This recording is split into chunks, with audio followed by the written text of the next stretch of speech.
Nabi pernah bersabda bahwa orang yang hari ini lebih baik daripada hari kemarin, maka dia termasuk beruntung.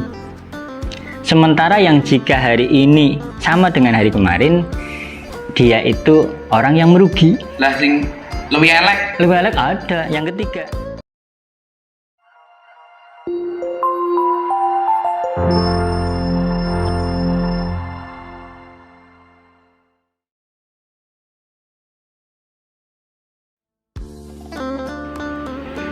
Assalamualaikum warahmatullahi wabarakatuh. Waalaikumsalam. Alhamdulillah, la haula wala quwata illa billah.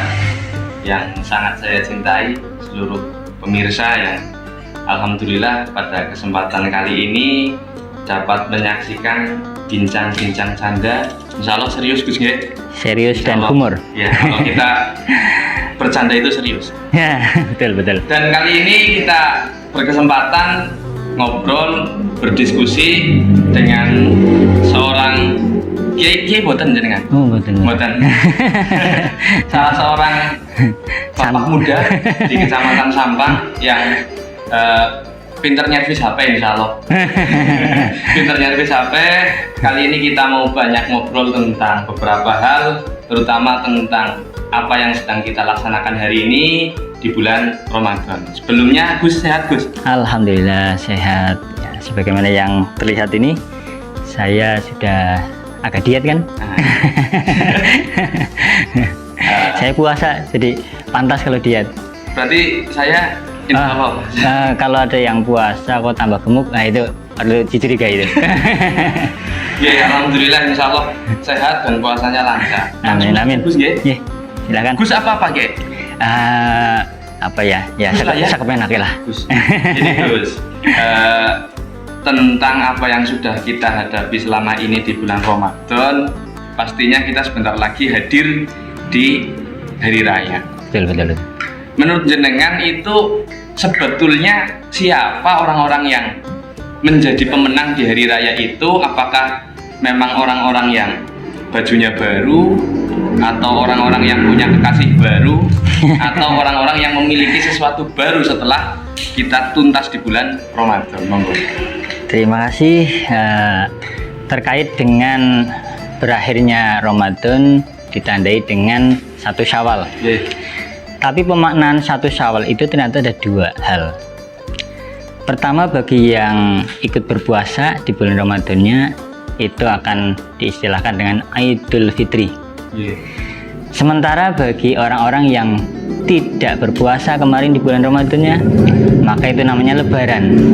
Nah, jadi perlu diperhatikan juga, kita itu besok Lebaran atau Idul Fitri. Kalau kita merasa Idul Fitri, maka kita juga harus benar-benar meyakinkan diri bahwa Ramadan kita benar-benar dilalui dengan berpuasa dan ibadah-ibadah fadhailul amal ketika bulan Ramadan. Tapi yang mengabaikan itu, maka kemungkinan besar dapatnya Lebaran. Ya, ini Mas Asep pengennya yang Lebaran apa yang Idul Fitri besok? Kepenginnya Idul Fitri, tapi yang insya Allah Idul Fitri lah. Insya Allah Idul Fitri yang bajunya baru. Insya Allah bajunya baru. Kalau baju baru, makanan mewah dan lain sebagainya, rumah serba dihias, itu adalah bentuk syukur kita kepada Allah Subhanahu wa Ta'ala bahwa selama ini telah diberi karunia yang sangat besar, yaitu bisa melaksanakan kutiba alaikumusiyam, sehingga kita merasa terpanggil menjadi orang-orang yang beriman. Karena ternyata untuk menjadi orang beriman itu harus membayar mahal. Membayar mahal itu mengesampingkan hal-hal yang disukai oleh hawa nafsu, yang sehingga kita merasa terpanggil dengan cara mengesampingkan hawa nafsu kita untuk kita kendalikan, gitu. Contohnya, makanan yang ada di rumahnya Mas Asep itu hasil curian apa makanan halal? Insya Allah halal. Halal. Tapi kenapa dilarang oleh Allah di siang harinya ketika di bulan Ramadan? Nah, itu menunjukkan bahwa yang halal saja itu harus disesuaikan dengan hawa nafsu. Ya. Ada kalanya di kehalalan itu ada kerakusan. Gitu. Mas Asep sudah beristri belum? Alhamdulillah. Sudah. Berarti tahu yang namanya itulah ya. Yang masuk kamar berdua itu. Nah, sebenarnya halal apa haram? Halal. Halal karena sudah ijab kabul. Kenapa juga dilarang? Berarti tidak sesuai dengan lagunya Bang Haji Roma Irama. Kenapa yang haram yang dilarang? Ya. Kenapa enak, Gus? Ya. Kayaknya. Itu menunjukkan bahwa di setiap kehalalan itu pun ada yang namanya kepatuhan. Tidak semua yang halal itu mesti baik. Ya. Ada yang harus dihentikan sesaat demi meningkatkan derajat di hadapan Allah, yaitu dengan cara menunda sesaat. Itu kan paling sampai maghrib. Ya. Malah konon sahabat Ali itu buka puasanya tidak dengan memakan sesuatu atau meminum air, tapi dengan bersenggama. Ya, itu termasuk ya, bersenggama itu ternyata termasuk ciri-ciri orang yang cerdas. Hormon seksnya itu besar. Ya, tapi tetap harus diarahkan. Itu yang namanya mengendalikan hawa nafsu. Nah, orang-orang yang seperti itulah yang akan mendapatkan Idul Fitri, kembali ke fitrah sebagaimana bayi lahir belum punya dosa apapun, dibersihkan dari dosa-dosa. Nah, beda halnya dengan yang tidak puasa, puasanya nggak mau, hura-hura satu Syawalnya melu badan. Ya, itu namanya bukan Idul Fitri bagi orang seperti itu, tapi Lebaran, cuma Lebaran. Ya, makanya cukup diucapkan selamat Lebaran untuk orang-orang yang seperti itu. Ya, tapi untuk orang-orang yang sejak tanggal 1 Ramadan itu merasa terpanggil ya ayyuhalladzina amanu kutiba alaikumusyamu kama kutiba alal ladzina min qablikum la'allakum tattaqun, itu akan mendapatkan Idul Fitri. Nah, jenjangnya pun sangat terlihat jelas bahwa pertama dipanggil, kalau merasa namanya itu pasti akan labaik, dalam, begitu kan? Ya, Asep, dalam. Nah, orang tuanya manggil Asep, Mas Asep. Ya, sudah terpanggil dalam, baik. Apa yang mau disampaikan oleh yang memanggil didengarkan dengan seksama. Kutiba alaikumusiyam, sami'na wa ata'na. Nah, setelah itu masih perlu ditingkatkan lagi menjadi la'allakum tattaqun. Ya. Kalau puasanya itu tidak sebagaimana yang dikhawatirkan oleh Nabi, ya, yang hanya mendapatkan lapar dan dahaga saja, itu akan mendapatkan la'allakum tattaqun. Amin. Ya, amin. Mudah-mudahan kita semua seperti itu, ya. Sehingga nanti di endingnya itu, ya, yang namanya takwa itu apa? Nah, ini yang nanti akan berimbas kepada bulan Ramadan ini untuk tujuan atau untuk latihan. Itu tahapan kedua setelah tadi dipanggil menyapa, menyaut, bergegas mendekat, kemudian yang dikatakan, yang diperintahkan oleh yang memanggil dilaksanakan. Terus yang ketiga, bertakwa sebagai puncak dari pemanggilan itu, ya, itu pun akan bisa diketahui. Ya, kalau yang bertakwa itu menjadikan bulan Ramadan sebagai bulan latihan. Begitu, ya. Sementara yang tidak menyatakan bulan Ramadan sebagai bulan latihan adalah tujuan, maka ibadahnya dimaksimalkan, seluruh energi dikerahkan untuk bulan Ramadan, tapi Ramadan berakhir sudah sayonara, berlalu begitu. ini begitu saja ya. Amal-amal yang kemarin bak ditelan oleh kenangan tinggal kenangan ya, tinggal kenangan kemarin saya pas bulan Ramadan menghatamkan 4-5 kali hataman. Saya cerita saja ya. Nah itu yang kemudian akan berdampak kepada jiwa sosial kita ya. Jadi kita sebagai makhluk sosial, bukan makhluk individual ya, itu merasa bahwa amaliyah yang hablum minanas itu bisa kita teruskan, kita kembangkan, kita tingkatkan, sebagaimana yang disebut bulan Syawal adalah bulan peningkatan. Sementara yang hablum minallah, yang ibadah kepada Allah, itu semakin kita sembunyikan dari diketahui oleh orang lain. Karena kita kemarin sudah latihan sebulan penuh betapa indahnya berduaan dengan Allah. Begitu. Ya, berarti ini memang kursinya yang rusak apa dari beli memang sudah? Ya nggak tahu ini kok bisa goyang-goyang seperti ini ya. Gini Gus, tadi kan sudah banyak dijelaskan lah tentang bagaimana orang itu menang terhadap Ramadannya melewati beberapa bulan ke depan. Betul. Apakah ada ciri-ciri khusus yang secara zahir bagi orang-orang yang benar-benar seperti lahir kembali pada Idul Fitri itu, ataukah tidak?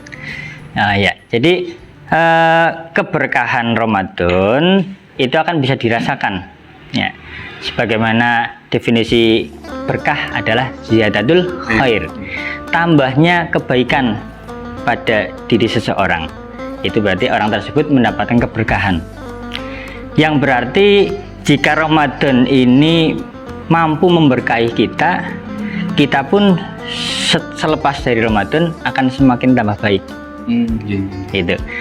Maka Nabi pernah bersabda bahwa orang yang hari ini lebih baik daripada hari kemarin, maka dia termasuk beruntung.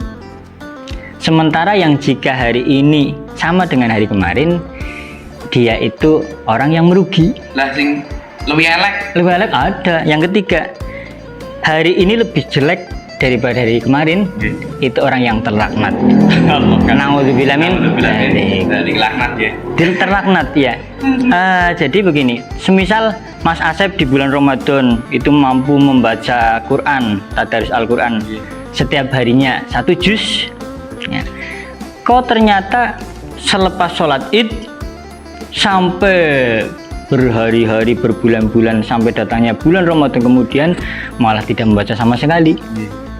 Kira-kira masuk yang mana itu? Terlaknat nopo? Hanya untuk contoh. Nah, ini berlaku untuk semuanya, termasuk ibadah sosial kepada sesama manusia. Ketika kemarin mampu memberikan takjil kepada orang yang berpuasa, mampu memberikan nasi untuk berbuka puasa dan lain sebagainya, sedekahnya lancar. Setelah Ramadan selesai pula sedekahnya, itu berarti hari ini lebih buruk dibanding hari kemarin. Makanya yang dimaksud Ramadan itu untuk latihan adalah biarpun Ramadan usai, tapi spirit Ramadan harus terus menggelora di hati kita, sehingga jika kemarin masjid ramai, Ramadan ramai ya, walaupun mengalami kemajuan. Kemajuan jamaahnya ya. Pernah ada kawan cerita, tarawih di masjid kamu gimana? Oh ini di hari ke-7 saja udah mulai sepi. Wah, masjid apaan itu? Nggak seperti masjid di tempat saya. Emang masjid di tempat kamu gimana? Setiap hari itu mengalami kemajuan. Wah, saya kan penasaran. Akhirnya saya main ke sana. Ya, saya lihat kemajuan apanya, terlihat fasilitasnya seperti itu saja. Kemudian imam dan takminnya juga nggak ada yang lebih mengedepankan penyambutan Ramadan yang lain daripada yang lain, tetap sama. Oh ternyata jamaahnya maju, Itu sama, di mana-mana sama. Nah, ini jika spirit Ramadan masih ada di hati Soimin dan Soimat, maka seharusnya seyogianya itu amaliyah yang kemarin dilatih di bulan Ramadan itu akan tetap terus berlangsung, sehingga biarpun Ramadan berakhir tapi di pasar tetap ada spirit Ramadan. Tidak ada yang namanya kecurangan dalam jual beli, tidak ada yang namanya tipu menipu. Biarpun Ramadan sudah sayonara, tapi tetap spirit Ramadan ada di kantor, sehingga tidak mungkin akan melirik uang yang bukan milik para pejabat. Ya, itu yang apa namanya, korupsi. Ya, itu merajalela karena spirit Ramadan tidak mampu mewarnai Soimin dan Soimat. Berakhirnya Ramadan, berakhir pula spiritnya. Itu berarti orang tersebut termasuk golongan yang ketiga, yaitu terlaknat. Semoga pejabatnya pada puasa dan dapat Idul Fitri ya. Amin, amin, amin. Mudah-mudahan. Begini, saya ada unek-unek. Ya, gimana? Teman saya lah. Itu kan hutang puasanya ada 1, 2, 3, 4, banyak lah. Ya. Nah itu kan beberapa kali juga mendengar di kajian bahwa orang yang berpuasa selama 6 hari, no, Bang, 6 hari di bulan Syawal itu pahalanya sama seperti orang yang berpuasa 1 tahun. Lalu bagaimana dengan contoh kasus tadi, orang yang misal bolong puasanya 6 itu diganti di bulan Syawal, mana yang harus didahulukan niatnya? Apakah niat mengganti puasa Ramadan yang bolong? Apakah niat yang didahulukan niat puasa Syawal? Kemudian bagi mereka yang puasanya diniatkan untuk mengganti, apakah mereka kehilangan keberkahan, keutamaan di bulan Syawal itu? Puasa bulan Syawal yang disunatkan 6 hari, makanya dikatakan kasaumid dahri, seperti puasa 1 tahun penuh. Kenapa bisa seperti itu? Karena 1 hari puasa itu sebagaimana 10 hari, menggantikan 10 hari. Makanya bulan Ramadan yang kisaran harinya 30 itu mewakili 300 hari. Sisanya masih ada sekitar 60 hari. Ya, 50 sekian itu dibulatkan jadi 60 hari. Nah, makanya disunatkan puasa 6 hari mewakili 60 hari, sehingga orang yang setelah puasa Ramadan kemudian meneruskan puasa 6 hari dalam bulan Syawal tidak harus urut, juga tidak harus di tanggal 2 harus start, tidak harus bebas di Syawal. Ya, itu puasa 6 hari itu jika mampu berpuasa 6 hari sudah terhitung sebagaimana orang yang puasa 1 tahun penuh. Nah, untuk orang-orang yang seperti itu, manakala mempunyai hutang puasa kemarin di bulan Ramadan atau Ramadan yang dulu, ya barangkali ada, oh banyak, ya itu boleh digabung. Apakah mengurangi keutamaan puasa Syawal? Tidak, ya, sama. Jadi puasa sunat boleh digabung dengan puasa kodok, gitu, mengkodoi puasa Ramadan. Dapat dua-duanya. Dapat dua-duanya. Puasanya lunas. Keutamaan bulan Syawal dapat. Itu. Niatnya bebas, mau didahulukan niat puasa Syawal dulu dan sekaligus niat untuk mengkodoi Ramadan boleh, atau sebaliknya mengkodoi Ramadan dulu sekaligus puasa sunat Syawal. Silahkan pemirsa puasa, tapi jangan kemudian sudah puasa 1 tahun penuh, Ramadan besok dianggap sudah repot, gitu. Kalau seperti itu lebih repot lagi. Sholat 1 sholatan di Masjidil Haram sama dengan 100.000 kali sholatan di masjid yang lain. Di masjid lain, di sholat biasa. Itu nanti ada yang, Pak, nggak sholat, Pak? Saya sudah, saya masih punya cadangan, punya deposit sholat. Terima kasih. Ini terakhir mungkin ya. Apakah di zaman milenial sekarang keterwakilan spirit dari Ramadan itu sudah tercerminkan dari milenial loh Kong ya, lebih kepada milenial, terutama kalau kita lihat di sosial media saat ini yang ternyata gempurannya kanan kiri atas bawah Gus. Ya. Jadi sebenarnya nggak cuma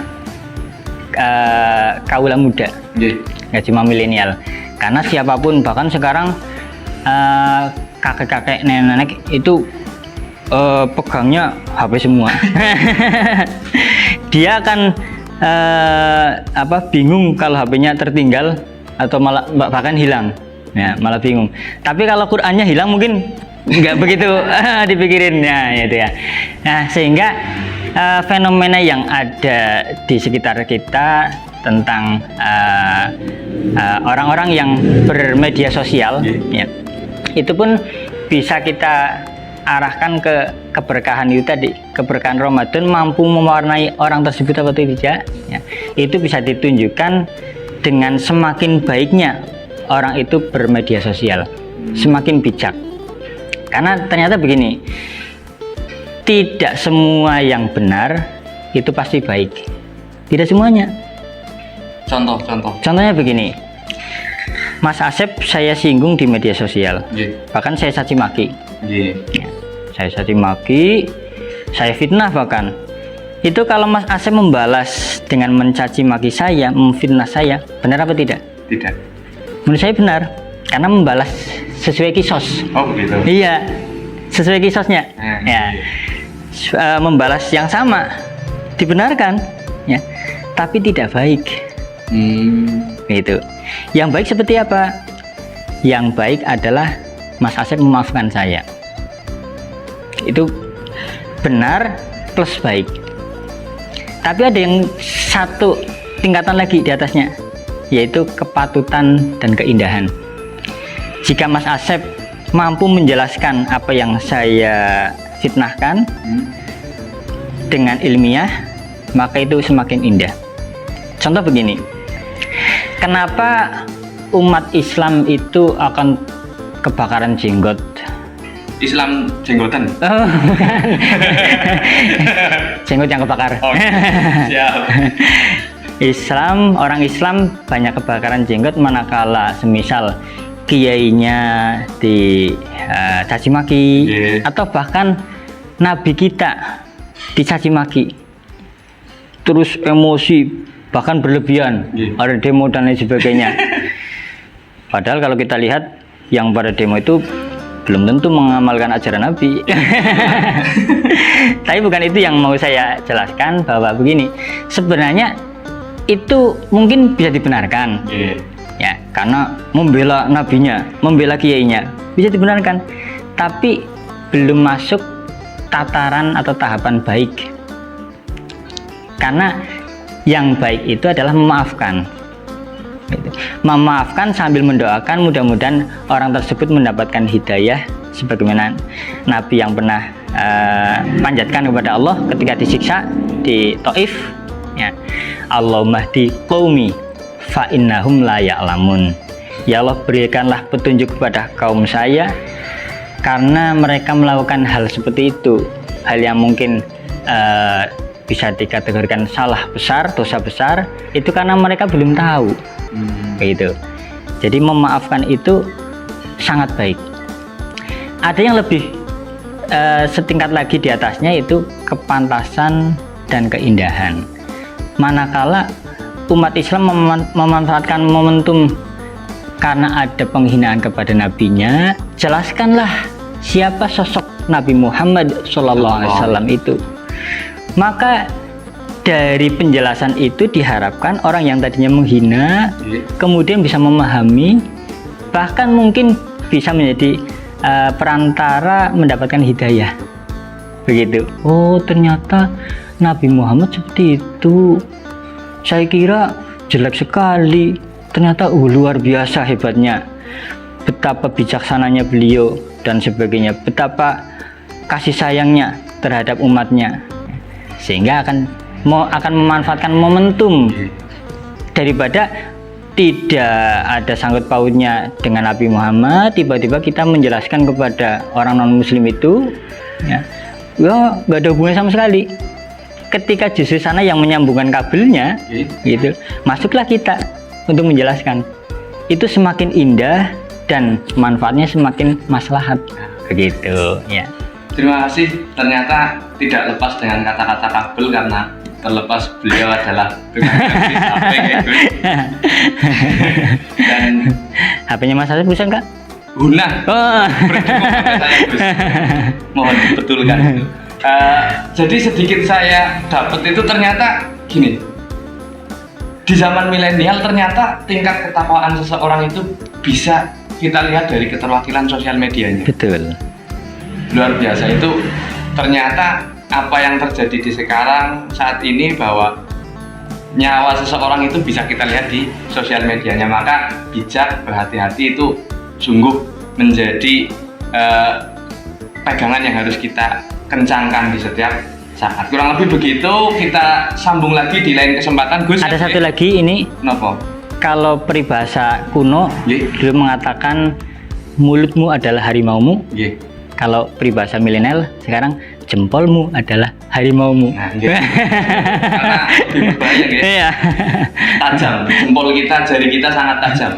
Jadi kita sambung di lain kesempatan. Siap Gus? Siap, insya Allah. Tapi insya Allah. mohon di episode dan sesi selanjutnya diwedang lah.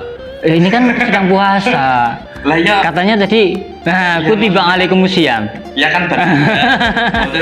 Insya Allah besok. Citan, Ya. amplop. Wah, itu yang. Sampai berjumpa lagi dengan kami. Banyak kekurangan mohon dimaafkan. Wassalamualaikum warahmatullahi wabarakatuh. Waalaikumsalam warahmatullahi wabarakatuh.